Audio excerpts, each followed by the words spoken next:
Hello friends, स्वागत है आप सभी को अपने यूट्यूब चैनल रिक्वायर्ड इन्फॉर्मेशन में। फ्रेंड्स, इस वीडियो में हम लोग देखेंगे मिक्सचर का पार्ट 4। इससे पहले हम लोग पार्ट 1, पार्ट 2 और पार्ट 3 देख चुके हैं। अगर आप लोग उसको नहीं देखे होंगे तो उसको ज़रूर देख लीजिएगा, क्योंकि वह बेसिक है। और इस वीडियो में हम लोग बेसिक और कुछ और अन्य तरीके के प्रश्न भी देखेंगे, जो कि एलिगेशन मेथड से ही सॉल्व होगा। तो एलिगेशन मेथड देखने से पहले अगर आप लोग चैनल पर नए होंगे तो चैनल को सब्सक्राइब कीजिएगा, वीडियो को लाइक कीजिएगा और अपने दोस्तों में शेयर कीजिएगा। तो चलिए, एलिगेशन मेथड पहले क्या है उसको एक बार हम फिर से देख लेते हैं। देखिए, किसी भी एलिगेशन क्वेश्चन को सॉल्व करने से पहले और क्वेश्चन में हम लोग को 3 पार्ट मालूम होना बहुत ही आवश्यक है। पार्ट ए, पार्ट बी और पार्ट सी। अगर 3 पार्ट हमको मालूम है तो हम लोग आसानी से एलिगेशन निकाल सकते हैं। तो चलिए, अगला क्वेश्चन पर हम लोग देखते हैं कि आखिर कैसे निकालेंगे। देखिए, 1 नंबर क्वेश्चन है, एक कंपनी में कार्यरत सभी कर्मचारियों के मासिक वेतन का औसत 5,000 रुपया है। यदि पुरुष तथा महिला कर्मचारियों का औसतन 5200 रुपया और 4200 रुपया प्रति माह मिलते हैं, तो उस कंपनी में कार्यरत कर्मचारियों में से कितने प्रतिशत पुरुष हैं। तो देखिए, कोई कंपनी है जिसमें पुरुष और महिला का जो मासिक वेतन जो है वो औसत में है 5,000 रुपया, और पुरुष का अलग दिया गया है 5200 रुपया और महिला का अलग दिया गया है 4200 रुपया प्रति माह, और उसका औसत निकालने के बाद 5,000 हो रहा है।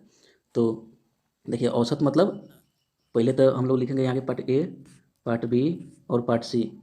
तो पार्ट सी जो होगा वो औसत होगा सबका, पुरुष और महिला का। तो पुरुष का कितना मिला है, हम लोग पार्ट ए को मान लेते हैं पुरुष और पार्ट बी को मान लेते हैं महिला। तो पार्ट ए को यानी कि पुरुष को कितना मिला है, 5200 रुपया मिल रहा है औसतन। और पार्ट बी में यानी कि महिला को कितना मिल रहा है, 4200 रुपया मिल रहा है औसतन महीना। और दोनों को अगर मिला दिया जा रहा है तब औसतन हो रहा है कितना, 5,000 रुपया, यानी कि पार्ट सी 5,000 रुपया। तो हम लोग को तो पार्ट ए, पार्ट बी और पार्ट सी मालूम हो गया, तो इसको आसानी से सॉल्व कर सकते हैं एलिगेशन से। तो चलिए, एलिगेशन से इसको सॉल्व करते हैं। देखिए, जब 5200 में से जब 5,000 घटाएंगे तो कितना आएगा, 200 आएगा। और जब 5,000 में से जब 4200 को घटाएंगे तो कितना आएगा, 800 रुपया आएगा। इसका जब अनुपात निकालते कितना आएगा, 4:1। इसका अनुपात होगा 800 और 200 का 4:1। तो जो 4 हुआ वो किसका मान हुआ, वो पुरुष का मान हुआ। 4 जो है वो पुरुष का मान है, अनुपातिक मान। और 1 जो है वो महिला का मान है, महिला का मान है 1, अनुपातिक मान। तो हमको निकालना क्या है, पुरुष का प्रतिशत निकालना है कि पुरुष कितने प्रतिशत है। तो पुरुष का प्रतिशत निकालना, तो पुरुष कितना है, 4 है, तो 4 को ऊपर लिखेंगे। और टोटल कितना है पुरुष और महिला मिला के 5 है, यानी कि अनुपातिक मान जो है 4 और 5 1 कितना होगा, 5 है। तो नीचे 5 लिखेंगे और गुना इसमें 100 से कर देंगे। जब कटाएंगे इसको तो 5 से कटाएंगे तो 20×25 100, यानी कि 20 चौके 80, यानी कि पुरुषों की जो संख्या है वो कितना है, 80 है। तो किसी भी ऑप्शन में 80 नहीं दिया गया है, तो हम लोग अपने से किसी ऑप्शन को एक सुधार देंगे। तो हम एक ही नंबर ऑप्शन को सुधार देते हैं, यानी कि जो पुरुषों की संख्या होगा वो कितना होगा, 80 होगा। चलिए, अगला क्वेश्चन देखते हैं। देखिए, अगला क्वेश्चन है 2 नंबर, किसी परीक्षा में 120 परीक्षार्थी शामिल होते हैं और उनका औसत प्राप्तांक जो है वो 35 है। यदि सभी उत्तीर्ण परीक्षार्थियों का औसत 39 तथा सभी अनुत्तीर्ण परीक्षार्थियों का औसतन जो है वो 15 अंक मिले हो, तो कितने विद्यार्थी सफल हुए। यानी कि टोटल जो विद्यार्थियों की संख्या है, टोटल जो विद्यार्थी है वो 120 है। टोटल विद्यार्थियों की संख्या 120 है, और उसमें जो शामिल हुए उनका औसत जो है 120 का वो है 35। और सभी जो उत्तीर्ण परीक्षार्थी हुए उनका 39 है, और जो फेल हुए उनका औसत जो है 15 है। तो हम लोग को तो इसमें 3 का औसत मालूम है, यानी कि पार्ट ए, पार्ट बी और पार्ट सी जो है वो मालूम है। तो इसको एलिगेशन से हम लोग आसानी से निकाल सकते हैं। तो चलिए, पहले इसको बैठाएंगे कैसे उसको देख लेते हैं। तो हम लोग लिखेंगे पार्ट ए, पार्ट बी और पार्ट सी। तो पार्ट ए की जगह पर कितना है, यानी कि अलग अलग कितना है, यानी तो उत्तीर्ण का और फेल का हम लोग अलग अलग लिखेंगे। तो उत्तीर्ण कितना हुआ, 39 हुआ उत्तीर्ण, और फेल कितना हुआ, यानी कि अनुत्तीर्ण कितना हुआ, 15 हुआ। और टोटल जो जो शामिल था वो औसत प्राप्तांक कितना है, 35 है। तो पार्ट ए, पार्ट बी और पार्ट सी हमको मालूम हो गया, तो इसको हम लोग आसानी से सॉल्व कर सकते हैं एलिगेशन से। तो चलिए, एलिगेशन से सॉल्व करते हैं। देखिए, 39 में से जब 35 को घटाइएगा तो कितना आएगा, 4 आएगा। इसी तरह जब 35 में से 15 को घटाइएगा तो कितना आएगा, 20 आएगा। जब इसको घटाइएगा तो 5:1 हो जाएगा इसका अनुपात, यानी कि उत्तीर्ण और अनुत्तीर्ण का जो अनुपात हुआ वो 5:1 हुआ। तो कितने विद्यार्थी जो हुए सफल हुए, यानी कि पास हुए, उसका निकालना है। तो सफल का कितना है, सफल का जो अनुपात कितना है वो 5 है, और असफल का जो है अनुपात जो है 1 है, अनुपातिक मान। तो सफल को हम लोग निकालना है, तो सफल को ऊपर लिखेंगे। टोटल कितना है, 6 है। इसमें गुना करेंगे कितना से, 120 से, क्योंकि हम हमारे यहाँ पर टोटल परीक्षार्थी का मान दिया हुआ है 120। अगर नहीं दिया रहता तो हम लोग अपना से 100 लिखते, लेकिन दिया हुआ है इसलिए 120 लिख रहे हैं। तो जब 6 से कटाइएगा तो कितने मरतबे कट जाएगा, 20 मरतबे। जब 20 में जब 5 से गुना करिएगा तो कितना आएगा, 100, यानी कि ऑप्शन नंबर हमारा 1 जो है वो सही हो जाएगा, यानी कि 100 विद्यार्थी जो है वो सफल हुए इस परीक्षा में। चलिए, अगला क्वेश्चन देखते हैं। देखिए, 3 नंबर क्वेश्चन है, एक परीक्षा में 1500 विद्यार्थी सम्मिलित हुए। लड़कों में से 30% तथा लड़कियों में से जो है 40% सफलता प्राप्त की। यदि कुल सफल विद्यार्थियों की संख्या 510 हो तो परीक्षा में कितने लड़के शामिल हुए। देखिए यहाँ पर भी पार्ट ए और पार्ट बी दिया गया है, तो लिख लेंगे part A part B. Part A की जगह पर कितना दिया गया है 30%, पार्ट बी की जगह पर जो है 40% और पार्ट सी की जगह पर जो है वो 510 दिया गया है। 510 जो है पार्ट सी की जगह पर दिया गया है। तो 510 जो है वो 1500 का कितना प्रतिशत है, इसको हम लोग निकालेंगे तो पार्ट सी निकल जाएगा। तो 510 गुना 100/1500, जो इसको प्रतिशत निकालेंगे तो कितना मरतबा कटेगा ये 15 तिया 45 और 15 चौके 60, यानी कि 34 मरतबा कटेगा। तो पार्ट सी का जो मान होगा वो 34 हुआ।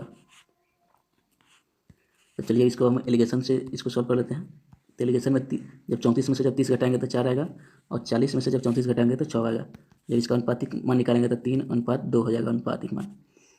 तो इसमें लड़कों की जो अनुपात मान हुआ, लड़का का जो अनुपातिक मान हुआ वो 3 हुआ और लड़की का जो अनुपातिक मान हुआ वो 2 हुआ। तो इसका संख्या पूछ रहा है परीक्षा में कितने लड़के शामिल हुए। तो लड़का का अनुपातिक मान कितना है 3 है और टोटल हो गया 5 हो गया। और यहाँ पर टोटल कितना विद्यार्थी दिया गया है 1500, इसमें गुना करेंगे 1500 से।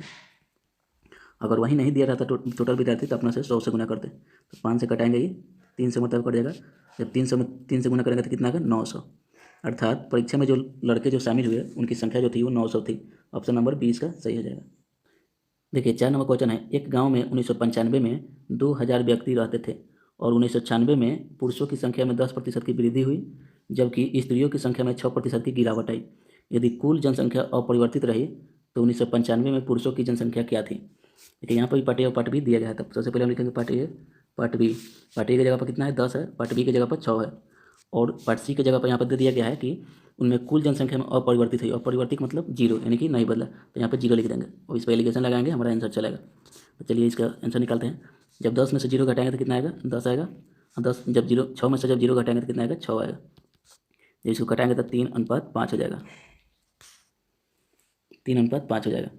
तो यहाँ पर देखिए जब पुरुषों के जो अनुपातिक मान हुआ वो 3 हुआ, अब जो महिलाओं की यानी कि स्त्रियों की जो अनुपातिक मान हुआ वो हुआ 5। तो इसको हम लोग निकालना किसका है, पुरुषों की जनसंख्या क्या थी, यानी कि 1995 में पुरुषों की जनसंख्या क्या थी उसको निकालना है। तो चलिए इसको निकालते हैं। तो पुरुषों का जो अनुपातिक मान होगा कितना है 3 है। टोटल कितना होगा 8 होगा। 5 और 3 8 होगा। और पहले जो है वो कितने व्यक्ति थे 1995 में, तो 2000। तो 2000 से इसमें गुना कर देंगे। जब 2000 से गुना करेंगे तो जब 8 से कटाएंगे तो कटेगा कितना मतलब है 8 दूनी 16, 4 बचेगा 8 बचे 40, यानी कि 250 मतलब कट जाएगा। तो 250 में जब यानी कि 250 में जब 3 से गुना करेंगे तो कितना आएगा 750। यानी कि जब पुरुषों की जो संख्या थी 1995 में वो 750 थी, 750। ऑप्शन नंबर ए इसका राइट आंसर होगा। देखिए 5 नंबर क्वेश्चन है। एक चिड़ियाखाने में कुल जानवरों की संख्या 60 थी, उनमें से कुछ हाथी थे जबकि शेष पक्षी। यदि कुल पैरों की संख्या 210 थी तो पक्षियों की संख्या कितनी थी। देखिए इसमें तो कुछ भी मालूम नहीं है, लेकिन ये क्वेश्चन थोड़ा झंझटिया है, लेकिन इसको हम लोग आसानी से सॉल्व कर लेंगे। तो आसानी से सॉल्व कैसे करेंगे चलिए उसको देखते हैं। तो ऐसे ही हम लोग पार्ट ए पार्ट बी और पार्ट सी लिख देंगे। कुल जानवरों की जो संख्या थी वो 60 थी, उसमें से कुछ हाथी थे तो लिखेंगे हाथी, और कुछ था उसमें क्या पक्षी, तो लिखेंगे पक्षी। देखिए अगर पूरा जानवर अगर 60 मान लिया जाए, यानी कि हाथी की संख्या अगर 60 मान लिया जाए, हाथी की संख्या अगर 60 मान लिया जाए तो कितना पैर हो जाएगा 240। उसी तरह अगर पक्षी की संख्या जो पूरा 60 मान लिया जाए तो पक्षी में कितने पैर होते हैं 2 होते हैं, तो कितने हो जाएगा 120। यानी कि पार्ट ए की जगह पर हम 240 लिख देंगे, पार्ट बी की जगह पर 120 लिख देंगे। और यहाँ पर देखिए पैरों की जो कुल संख्या वो कितना दिया गया है 210 दिया गया है, तो सी की जगह पर 210 रख देंगे। बस हमारा ए बी सी निकल गया। अब हम लोग इसको आसानी से सॉल्व कर सकते हैं एलिगेशन से। तो चलिए सॉल्व करते हैं कि जब 240 में से 210 घटाएंगे तो कितना आएगा 30 आएगा। इसी तरह जब 210 में से 120 घटाएंगे तो कितना आएगा 90 आएगा। जब इसका अनुपात निकालेंगे तो कितना आएगा 3:1। अनुपातिक मान 1 आया, यानी कि हाथी का जो हम लोग रखे थे, हाथी का कितना मान रखे थे 240, तो 240 के कितना हुआ, हाथी का अनुपातिक मान 3 हुआ और पक्षी का अनुपातिक मान जो है वो 1 हुआ। तो निकालना किसकी संख्या है, पक्षियों की संख्या निकाला है। तो पक्षी की संख्या निकालना तो हम लोग पक्षी की संख्या ऊपर रखेंगे और टोटल जो होगा नीचे रखेंगे। तो टोटल कितना हुआ 3 1 4 होगा। और यहाँ पर दिया गया है कितना टोटल पक्षियों की जानवरों की संख्या जो है कितना 60 है। तो 60 से इसमें गुना कर देंगे। अगर नहीं दिया रहता तो अपना से 100 रखते हैं। चलिए इसको घटाते हैं, कितने बड़ा 15 चौके 60, यानी कि पक्षियों की जो संख्या होगा वो कितना हुआ 15, यानी कि पक्षियों की जो संख्या थी वो 15 थी। ऑप्शन नंबर डी इसका सही हो जाएगा। देखिए 6 नंबर क्वेश्चन है। एक व्यक्ति 40 किलोमीटर में से कुछ दूरी टांगे से तथा शेष दूरी पैदल तय करता है। टांगे की गति अगर 16 किलोमीटर प्रति आवर है और वह व्यक्ति पैदल 8 किलोमीटर प्रति घंटा की गति से चल सकता है। यदि पूरी यात्रा में उसे 4 घंटे का समय लगा हो तो उसके द्वारा टांगे से तय की गई दूरी कितनी है। तो देखिए इस पर भी कुछ नहीं करना है, एलिगेशन पर यानी कि पार्ट ए, पार्ट बी और पार्ट सी लिख देंगे। देखिए यहाँ पे टांगे की जो गति दिया गया कितना, पहले मान लेते हैं हम लोग टांगा की गति कौन, ए को टांगा मान लेते हैं, तो यहाँ पर लिखेंगे 16। उसी तरह बी को हम लोग मान लेते हैं कति, बी को मान लेते हैं हम लोग पैदल, तो यानी कि बी पर कितना हुआ 8 लिखेंगे। और सी का हम लोग को मालूम नहीं है, तो सी का टोटल कितना है 40 दिया गया है, और टोटल जो कितना घंटे में तय करा दूरी, तो 4 घंटे में, तो 4 से भगा देंगे तो औसत निकल जाएगा किलो घंटा, यानी कि 10 किलो घंटा प्रति हावर। तो ये हो जाएगा किसका, सी का मान हो जाएगा ये 10। तब हम लोग इस पर एलिगेशन लगाएंगे, आसानी से सॉल्व हो जाएगा। चलिए एलिगेशन से सॉल्व करते हैं। इसी तरह जब 16 में से 10 घटाएंगे तो कितना होगा 6 होगा।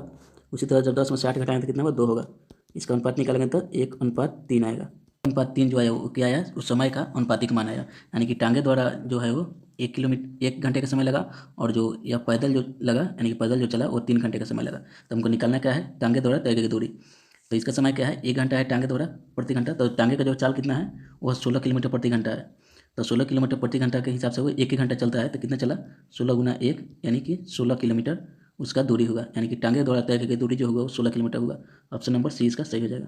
7 नंबर क्वेश्चन है, एक कक्षा के सभी विद्यार्थियों की औसत आयु 15.8 वर्ष है।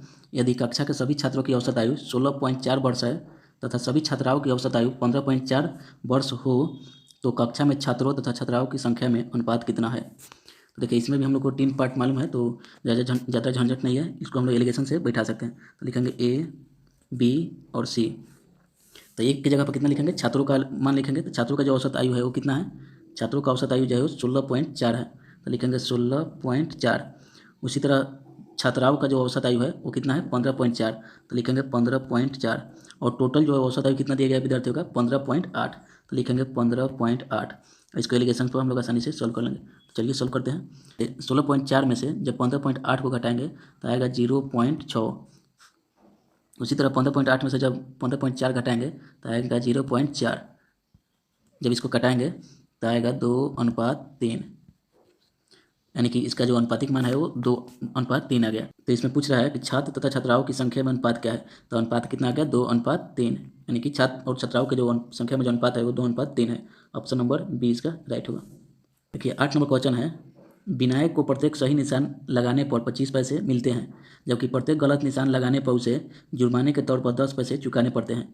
यदि उसे 40 निशान लगाने के बाद 50 पैसे चुकाने पड़े हो तो उसके द्वारा लगाए गए सही निशानों की संख्या क्या है। उसी तरह पार्ट ए, पार्ट बी और पार्ट सी हम लोग लिखेंगे।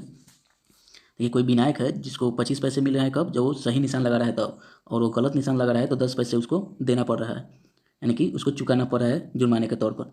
यदि उसने 40 निशान लगाए हों और उसको 50 पैसे चुकाने पड़े हों जुर्माने के तौर पर, तो बताना है कि जब वो 40 को निशान लगाया उसमें से उसके द्वारा सही निशानों की संख्या कितनी है। तो इसको हम लोग आसानी से निकालेंगे एलिगेशन पर बिठा करके। तो चलिए पहले एलिगेशन पर बैठाएंगे कैसे उसको देख लेते हैं। तो यहाँ लिखेंगे सही निशान सही, और यहाँ लिखेंगे गलत। देखिए विनायक को जो टोटल प्रश्न मिलते हैं वो कितने मिलते हैं 40 मिलते हैं। तो अगर वो 40 प्रश्न मिले, अगर वो 40 के 40 अगर सही कर लिया तो उसको कितने पैसे मिलेंगे, इसमें 25 से गुना कर देंगे, यानी कि 25 चौका 100, यानी कि 1000 पैसे उसको मिलेंगे अगर टोटल सही कर लिया तब। अगर टोटल जो अगर गलत कर लिया 40 को 40, तो इसको कितने पैसे जुर्माने भरने पड़ेंगे, तो 40 गुने 10 अर्थात 400 रुपये, 400 पैसे जो उसको जुर्माने के तौर पर भरने पड़ेंगे। तो सही की जगह पर हम लोग कितना लिखेंगे, एक सही का मान एक की जगह पर लिखेंगे यानी कि 1000। उसी तरह जुर्माने के तौर पर यानी कि गलत जो होगा उसका मान लिखेंगे कितना बी के सामने, और उसको असलियत में चुकाने कितने पड़ रहे हैं पैसे 50 पैसे, तो उसको लिखेंगे सी के सामने। और लिखने के बाद एलिगेशन लगाएंगे और सॉल्व कर लेंगे। तो चलिए इसको सॉल्व करते हैं।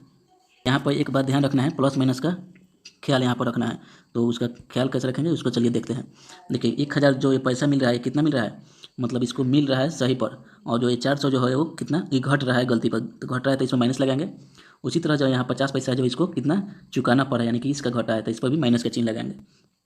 उसके बाद इसको हल करेंगे। तो जब 1000 पैसे में से 50 पैसे को घटाएंगे तो कितना होगा, यानी इसको घटाना कैसे उसको देख लेते हैं। देखिए ए का मान कितना, ए का मान जो है वो प्लस में है कितना 1000 पैसा, और इसमें से घटाना कितना है -50 पैसा, यानी कि सी का मान। तो ये कितना माइनस माइनस जो है यहाँ पे प्लस हो जाएगा, यानी कि ये हो जाएगा कितना 1050। तो 1050 को कहाँ लिखेंगे, यहाँ पर लिखेंगे 1050। उसी तरह 400 जो पैसा है वो माइनस में है और 50 पैसा जो माइनस में है, तो जब इसको घटाएंगे तो कितना होगा 350 होगा।